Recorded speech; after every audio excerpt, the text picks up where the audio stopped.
گمراہ خیالوں سے بچانے کے لیے تھا، کوئی تو مجھے ہوش میں لانے کے لیے تھا، کوئی تو مجھے ہوش میں لانے کے لیے تھا۔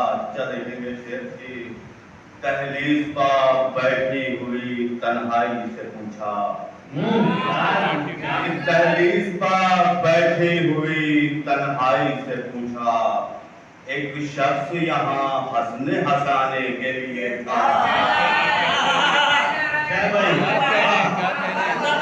تہلیز پر بیٹھی ہوئی تنہائی سے پوچھا، تہلیز پر بیٹھی ہوئی تنہائی سے پوچھا، ایک شخص یہاں ہنسنے ہنسانے کے لیے تھا، ایک شخص یہاں ہنسنے ہنسانے کے لیے تھا۔ شیخ ملازم فرمائے دیکھیں گے کہ اس نے بھی مجھے